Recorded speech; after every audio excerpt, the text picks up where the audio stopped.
Hi guys, such moving here again. Now, the certificate of occupancy, I know I've told you this thing before, but it can never be overemphasized that the certificate of occupancy is the most important land document showing proof of ownership as far as real estate is concerned here in Nigeria.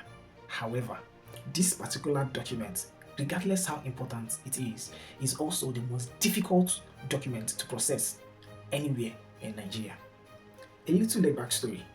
I was privileged to be part of a selected professionals that we are called on to implement and integrate a new technology land information system for a state here in Nigeria. While we were going about trying to make up the requirement documents to go forward for development, I had the opportunity to interact with members of this particular ministry, the Ministry of Land, that were in charge of producing and processing CFOs in the state. And I was shocked to my bone marrow some of the revelations as to why it is difficult to process these documents. In this video, we are going to spend some time, talking about some of these revelations and also how to mitigate some of these things. This information, I promise you, is going to help you, to go forward, how to apply your own CFO. You understand the point? Now let's dive right in. Now, generally, as I've always said, that land is categorized into two places. So one is either government acquired or two, privately owned. The same way you categorize this into two places, that's also how you have different processes, for processing your CFO. So there's actually a procedure for processing a CFO for government acquired land, and also another procedure for processing a privately owned land. Now, in today's episode, I'm going to specifically be talking about how to process a government acquired land. Subsequently, I'm going to talk about the other one. Now, for a government acquired land, let's say for instance, I don't want to delve in talking about how to apply for government allocations and all. Let's just imagine I got an allocation letter from the government that so plot number has actually been allocated to me from a particular developed layout. So what do? As somebody who owns the land, I go quickly with my letter to the Ministry of Land. Of course, on that allocation letter comes with some details, some things you need to do, to claim ownership and all that, to show that you're actually interested in going forward to own the land. Now you make the initial payments, and then a temporary file is opened for you at the Ministry of Land based on the payment you've made, that you've shown interest that you really want to take the land and all. From this particular file, you access this particular file at the director of lands. You make this payment and the temporary file is open for you. Your file is being in your file is attached some other documents concerning that particular allocation. They are stacked together and then mailed to the Surveyor General's office. In every office you have little officers in that particular office. So it is actually at this department, the Surveyor General's office, the department, that the verifications are going to be done, and two things actually going to come out from this particular department. One, the survey plan of that allocated land, and also two, the survey description of that parcel. So with these documents and verifications done, they are attached to that particular file and also mailed back to the Director of Lands office, who now checks the initial verifications and all those things, and then brings out a list of payments that needs to be made. It could be tax, it could be anything. There are a number of things you need to pay for on that particular land, different tax, land use charge, a number of things which we are not going to delve into today to talk about. Now, you are being given notification concerning this particular payment list of payments you need to make. When, for instance, me as applicant now sees this particular invoice and then goes ahead to make payments and then get notifications in return, them too, they will get notification of the payments you've made. They now approve you and then convert this particular temporary file now to a permanent file. They call it GAL based on the particular state I'm talking about. GAL is AGAL, that's government allocation. You understand? That's the name of the file, a permanent file for you as somebody who showed interest in a particular land, was given an allocation paper letter, and has been converted to an allocation, a permanent allocation number. Now, based on this particular payment and the fact that your location has been converted permanently, a draft is being printed out. That's a draft for C of O. So it is actually on this particular draft attached to this file will now be mailed to the HOD deeds department. That's DEED. You understand? You mail this file is being mailed to the deeds department, to the HOD of deeds. Now, from these departments, like I mentioned, for the case of Surveyor General, is a department, so they have smaller, they have officers, in that department who are going to run errands, on behalf, and then somebody in charge is the HOD. Now, at the office of deeds or the departments of deeds, a few activities go around, for the processing of C of O. You see the senior officers, receiving officer who receives the file, but to summarize it all, the activities done there, a number of activities, but all they do there is the final verification, corrections, and vetting of the information that needs to be printed on the final copy of the C of O. That is actually what they do at that deeds with regards to the C of O whenever it gets to their office, like that. So after verifications, and then peradventure it comes out that okay, every information has been proven and then they're actually correct, they now go ahead to do the final printing of the certificate of occupancy. Now it is now this final printing that the CEO, the HOD of these departments now first appends his signature on. So there are three persons that signs their signature on the certificate of occupancy C of O. The HOD of deeds, who first signs his signature. Then the second person is the Surveyor General, signs his signature. Now the Surveyor General also takes a final look, does the final vetting of the C of O to check, if the survey information, especially printed at the back, are actually correct, before he now appends his signature. He signs, and then the final person to sign the C of O is, of course, the Excellency, that is the governor of that particular state, or any other person assigned to sign in place of the governor, most likely the commissioner of lands, as the case may be. Now afterwards, I failed to mention also that there are two copies of the certificate of occupancy that are usually printed. One is finally given out to the applicant, that's the owner of that particular land, and then the second one is lodged at the department, the registry department, for documentation sake purposes. That particular one, they are just two different two C of O copies are printed.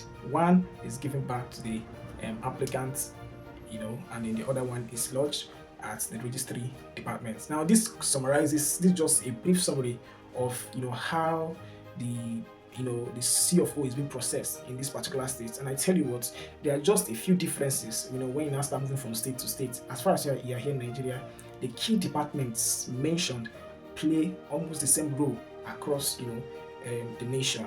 You talk about the deeds departments. Every state has deeds. Every state has a surveyor general's department, registry department, and director of land, and all, of course, commission of land, permanent secretary, and all. They all play, unique special roles. You understand, across states, of the nation. The only difference might just be, the clerical, the functions carried out by the clerks, in these departments. But intrinsically, the main functions carried out by these departments are all the same thing. Now, if you've taken time to listen to all what I've just said, you will discover that on your own actually, that most of the time the problem we have, why it takes so much time to process a C of O, is the fact that the process is human dependent. You are moving files, hard copy files, from one person to another, which is prone to error. Then apart from that, it's actually a loophole, for people to, influence. For instance, a file can actually be dumped on someone's table, a clerk's table, for days, months, and then they'll be giving one excuse to another. They'll say power, they don't have enough electricity to run some processes they need to run. They don't have this, logistics to move file from one office to another. You understand? So the bureaucracy, that's just the summary. The bureaucracy, in the civil service, especially in the Ministry of Land, is one of the bottlenecks, one of the challenges, biggest challenges of the delays in processing CFO in Nigeria. That is just one. Then two, in the process of verification, there are some verifications that are done physically. You understand? For instance, there might be cases where surveyors might need to go to the field physically to verify some information, on as submitted by the applicants, to check if this particular land they are claiming is theirs, or has this information is actually what it is on ground. So the surveyors will need to, with regards to the CFO the applicant applied for, go to the field to compare the measurements and every details on the field and those are stated by the plan submitted by the applicant. So the number two reasons why some of these delays happen is on the verification aspect, the physical verifications. It's not something you can just sit down one place and do. You understand? So it could take a whole day, and then the human factor affects it again. The surveyors will not use their money to go to the field to run some of these processes. And you know how the thing works. You understand? So some people would also want them to be rojared, until you give them small money. That is when they will not remember you to go for your own inspection, because until they approve your work, nothing is going to be done. They can actually come back from that site and say, okay, fine, we found fault. Nothing can be done on it again. You understand? So they might be delaying your work, giving you one excuse on the one official or unofficial excuse on the other, just for you to shake body, for you to just find something for them, and that is just it. So I've talked about the bureaucracy in the system, nonchalancy, attitude, particular attitude of some of our civil servants at the ministry, and also the obvious one that some of these processes involves physical verifications. Sometimes you are traveling kilometers, away from the municipal where the ministry is located just to verify a particular land. And there are so many things involved. You're talking about the logistics, money for fuel, the vehicle, if it's good or not. All those things, are part of the things, that needs to be put in place. And actually, one of the reasons why it's difficult it causes delay. Actually, there is delay in processing a CFO in Nigeria. That is just, little thing I found out, on my own.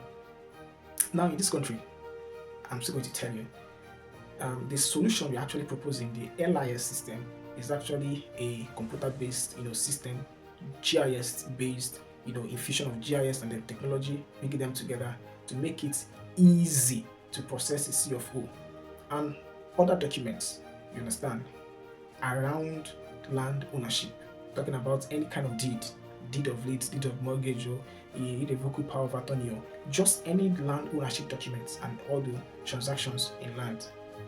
The land information system at the tip, of at the flip of your fingers like this, you can get things done with this particular technology invoked. So with technology like the land information system, LIS, some of all these things, the challenges, the bureaucracy are just cut short immediately. Files that need to be moved physically from one person or to another, one office to another, are just, in one particular broad system, central-based system. You click, and then it goes to the next person. The person, approves or not approve.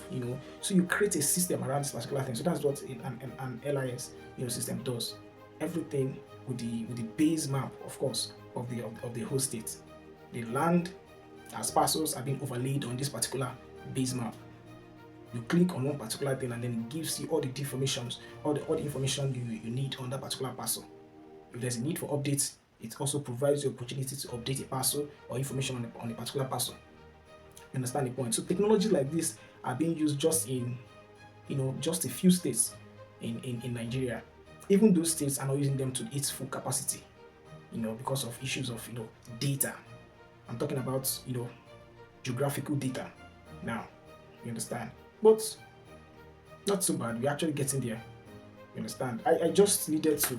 I know I digressed a little bit on this particular episode today, but just before I wrap up, just understand that the essence of this video is just to make you understand why it is difficult, to process a CFO in Nigeria, or why there is so much delay in processing a CFO. Sometimes you apply, on the average, you get like 6 months time. On the average, or say the latest. except you are working, at the helms of affairs, you understand, and then they do it sharp for you. You get? So that is just the essence of the video, to make you understand why it is difficult to process a CFO, why the delays, the bottle, next challenges, and as well as to explain the process, the procedure, the work process of, obtaining a CFO, from the point of application to the point of when the applicant receives the certificate of occupancy. Today's video has actually been long, but if you are here now up to this moment, I thank you so much, and I hope that this particular video has actually enlightened your mind, on how to, process the CFO, and whatever, thing you actually got involved in the course of viewing this particular video. I'm so glad you watched to this particular extent. Please, if you find value in this particular video, do well to share, like, engage, and I will always be happy to engage with you. Thank you so much. My number is on the screen. If there's anything you actually need to call me on with regards to real estate and land investment in Nigeria, I'll be gladly to share information and then insights with you. Thank you, and God bless you. See you next time.